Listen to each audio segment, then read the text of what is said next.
Oi, tudo bem? Vou começar esse vídeo com algumas perguntas. Pode a arte ser má? Pode a beleza ser destrutiva e mortífera? Será que podemos enaltecer a beleza e com isso causar mortes? O tema de hoje está fazendo parte de um conjunto de vídeos sobre totalitarismo e vai se centrar num documentário chamado Arquitetura da Destruição. Meu nome é Débora e você está no Multiplica.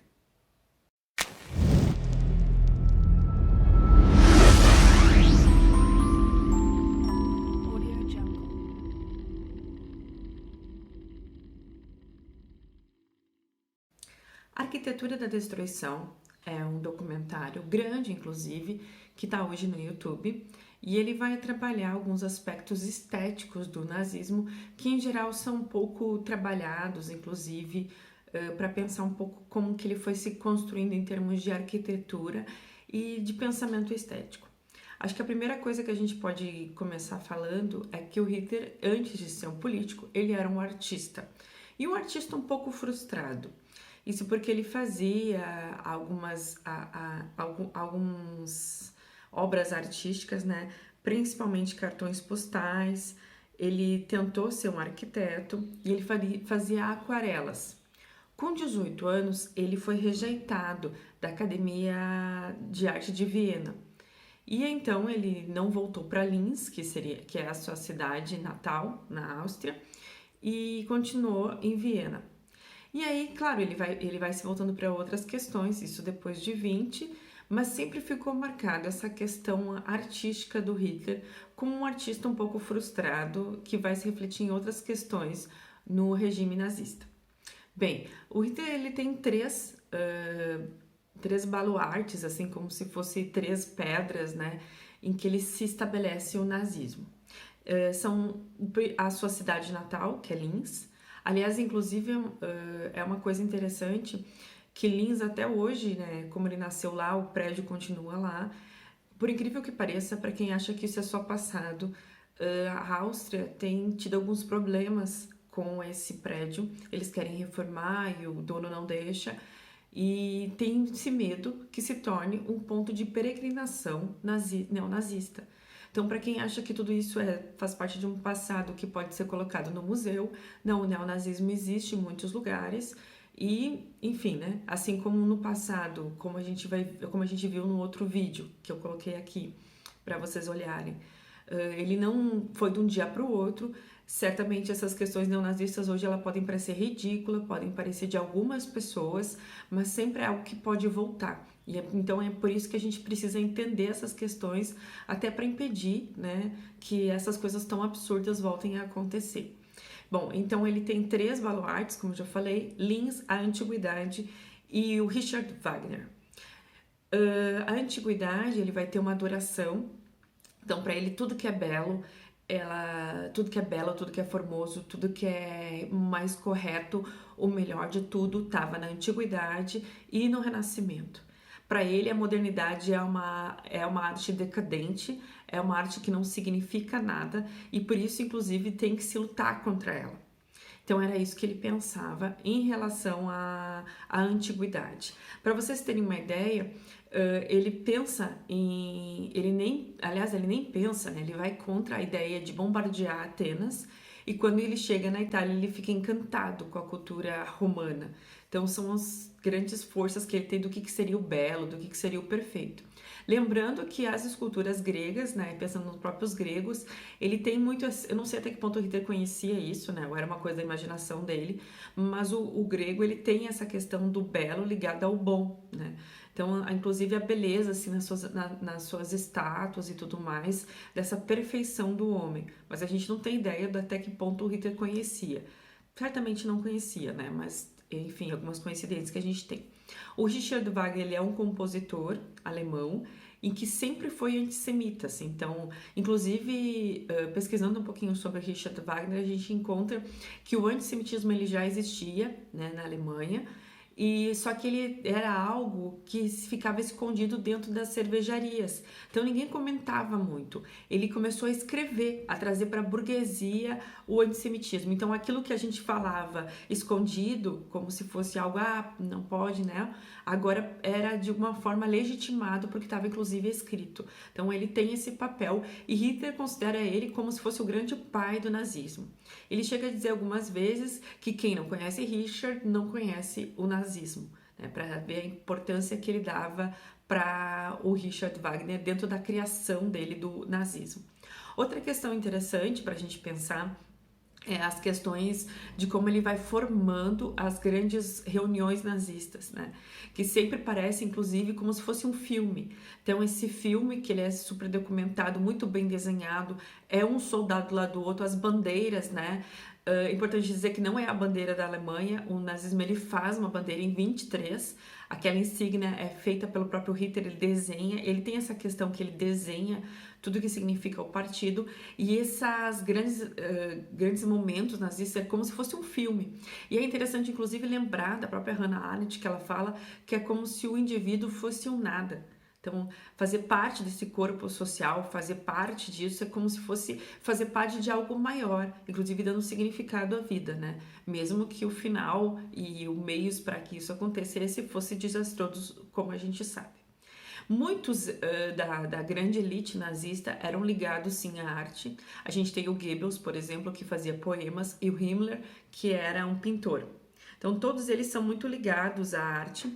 E para a gente ter uma ideia, por exemplo, em 28 é fundado a Fundação Cultural Nazista pelo Himmler, que é o chefe da SS, que é a polícia nazista.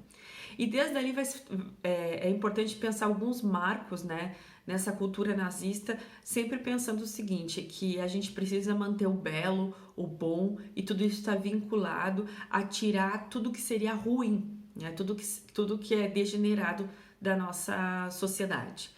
Para pensar isso, o judeu ele sempre é pensado como degenerado, como um rato que tem que ser eliminado da sociedade. Não é nem perseguido, é eliminado da sociedade, para que a gente possa ficar bem. Inclusive, ele se diz que ele é um novo Pasteur, né, o Hitler. Por quê? Porque ele eliminaria todos os parasitas dentro da sociedade. Bem, em 33 tem uma exposição em Berlim, chama A Arte Degenerada. E aí ele vai mostrando, inclusive, como cenas da arte moderna, para mostrar o que seria essa arte, segundo ele, bolcheviques, né, ou seja, comunista, e judaica também. Então, segundo ele, esses seriam os dois fatores que levariam à degeneração da raça. Então, em 33 a gente tem, e faz parte de uma propaganda, né? Como se fosse uma lavagem cerebral na mente das pessoas, mostrando, poxa, olha o que eles fazem, olha como isso é feio, olha como isso traz. Lembrando que também a Alemanha está dentro de uma crise econômica, então isso vai modificando a cabeça dos alemães, inclusive para justificar o injustificável. E em 35 a gente tem uma exposição dentro de Berlim de novo, chama-se Milagre da Vida. Nessa exposição ele pega várias imagens, né, eles, né, no caso, que não é só Hitler, ele vai pegando várias imagens de pessoas com problemas mentais, doentes físicos e vai colocando. E tem uma frase impactante dentro dessa exposição: é isto vida? Para mostrar que as pessoas com problemas mentais e retardadas não deveriam fazer parte da sociedade. Segundo eles, eles eram um peso morto que deveria ser eliminado. Para a gente ter uma ideia, então, o primeiro passo do regime nazista, né, além da invasão, aí falando dentro do próprio Alemanha, é eliminar todas as pessoas que têm deficiências mentais, né, tem deficiência mental. Pensando que a criação dos hospícios, né, pensando lá um pouco no Foucault é o filósofo que ele tem uma obra chamada História da Loucura, que ele fala um pouco dessa separação das pessoas consideradas loucas ou com problemas mentais das outras pessoas chamadas normais. E aí acaba ficando muito fácil, né, retirar essas pessoas. Se chega nesses manicômios, se retira as pessoas e aí se faz cartas falsas para as pessoas, 3 cartas, né? Primeiro para as famílias. A primeira carta falando que foi transferido, a segunda falando de uma doença que a pessoa tem e o terceiro comunicando a morte.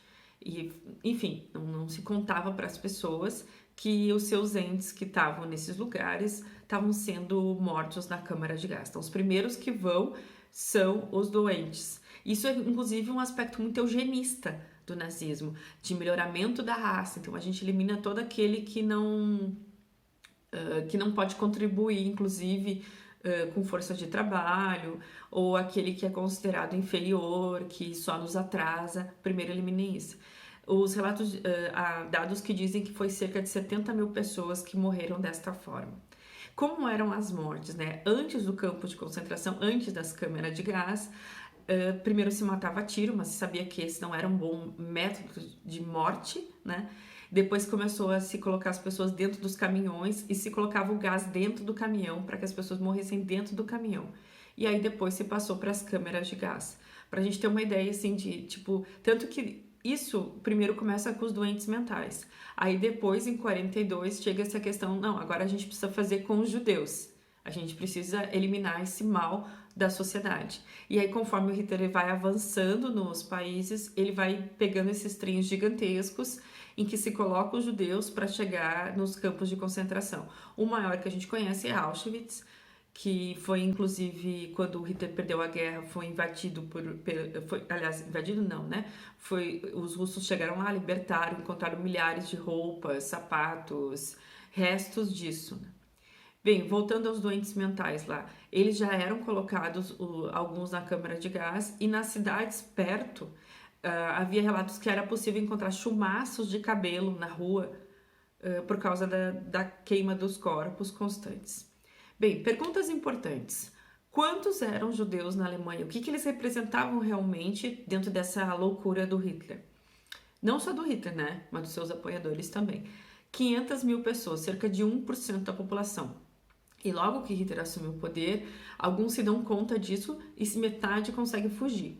Certamente, se a gente for pensar hoje, ou é a metade que acreditava nisso, né, que realmente poderia chegar à loucura dele e dos seus compatriotas, daqueles que estavam com ele. Não só esses certamente acreditaram e fugiram da Alemanha, e havia aqueles que acreditavam numa certa racionalidade que venceria a barbárie. Infelizmente, não foi o que aconteceu. Eu fui no museu nazista, não, né? O Museu do Holocausto em Jerusalém, e é interessante ver alguns relatos assim disso, inclusive de pessoas que se arrependeram muito, pessoas que tinham condições de fugir na Alemanha na época e não fizeram. Tem o caso de uma mulher, inclusive, que o marido dela se dá conta que ele tinha lutado na Primeira Guerra Mundial, já não podia chegar nos lugares, não podia entrar nos lugares, ele sempre fez parte dos membros da Primeira Guerra Mundial, daqueles que tinham lutado. E de repente ele não tem mais direito a nada porque ele é judeu. Então ele se dá conta que o cerco vai fechando, né? E ele fala para a esposa dele para eles fugirem. E ela fala assim: não vou. Ele queria ir para a Palestina, não vou para a Palestina porque é muito quente e é desagradável. Infelizmente, toda a família acabou morrendo no Holocausto judeu.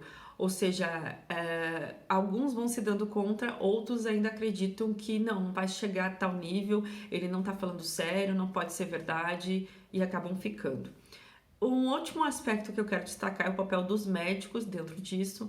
A gente, em geral, tem a medicina como algo que é sempre a razão, a ciência, a certeza, mas infelizmente, em todos os regimes que a gente tem esse tipo de coisa, a gente tem os médicos andando junto, né? E, por exemplo, quando começa a questão dos doentes mentais, claro que há assinaturas falsas, né? Mas alguns médicos sabem disso. E aqueles médicos que eram vinculados ao partido tendiam a crescer mais no regime nazista do que os outros que não eram. E era a classe que mais tinha vinculados ao partido nazista. 45% dos médicos, eles eram vinculados ao partido nazista. E aqueles que eram, enfim, cresciam. Óbvio que os médicos judeus já eram afastados, né, não faziam parte disso.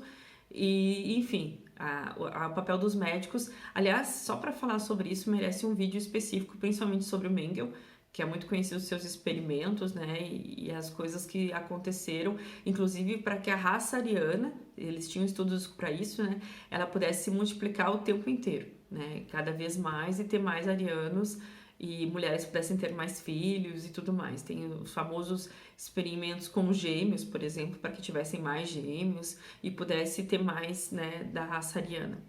E aos poucos, a questão judaica, ela é sempre chamada de questão dos judeus. Então, nos documentos, né, nazistas, eles aparecem dessa forma. A questão dos judeus. Nós precisamos resolver isso, como se os judeus fossem um problema.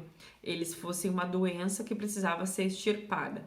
E, na verdade, é a única forma, né, de fazer um ser humano atacar o outro dessa forma, colocar em situações tão degradantes, é pensar que não é um ser humano. É talvez uma única forma de conseguir justificar isso junto com a propaganda nazista. Depois Hitler perde, né, ele começa a perder a guerra. Em Stalingrado, cerca de 90 mil pessoas alemães são presos, mas mesmo quando ele começa a perder, ele ainda não para de matar os judeus, não para de usar os campos de trabalho forçado, os campos de concentração para isso. E aí, porque precisa se eliminar esse grande mal.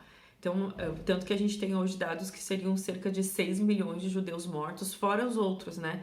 Que inclusive, como eu já falei em outro vídeo, tinha negros, ciganos, testemunhos de Jeová, comunistas, opositores políticos, todos eles acabavam fazendo isso. Mas o grande ódio do Hitler, assim como foi do Richard Wagner, foi para os judeus. É ele que canaliza toda essa raiva dele e toda a justificativa de tudo que não dá certo vai para os judeus. É eles que devem ser eliminados, devem ser extirpados da terra. Aí você pode pensar, isso jamais pode acontecer novamente. Nós evoluímos, isso nos mostrou que é ruim, que não pode acontecer. Pois tem inclusive um filme chamado A Onda, que foi gravado 2 vezes, que ele mostra um experimento que um professor nos Estados Unidos faz com a sua turma para mostrar um pouco desse... quanto é possível esse movimento do corpo ficar tão forte que acaba que a gente passa a não pensar mais em nada. E aí, muitas vezes, os fins justificam os meios. A gente não sabe até que ponto cada cidadão alemão sabia do que estava acontecendo. Era óbvio que aqueles que moravam perto dos campos de concentração deviam sentir o cheiro, ou pelo menos imaginar o que estava por trás daquilo. Mas não se tem certeza. Mas muitas vezes se cega, não se quer ver. Eu acho que a grande questão que a gente pode aprender é queira ver, queira pensar. Não deixe que ninguém diga o que você tem que pensar. Não diga que ninguém diga que você precisa ser algo pela sua nação e que tem que anular a tua total capacidade de pensar e de individualidade. A gente tem visto, né, com vários exemplos de regimes totalitários que a gente precisa refletir, a gente precisa pensar. Óbvio que a democracia, ela tem o seu peso. É muito difícil conviver com quem pensa tão diferente. É muito complicado, muitas vezes, discutir e saber respeitar o outro. Mas é um caminho que precisa ser feito. É um caminho que a gente precisa, inclusive, para que a gente passe a ver essas questões como algo inaceitável, como algo que não pode mais ser colocado. Bem, se tu gostou do vídeo, deixa aquele like, compartilha. A gente ainda está fazendo vários vídeos, vamos ter sobre os regimes totalitários, mas também sobre outros assuntos. Se inscreve no canal, beijo e até o próximo vídeo.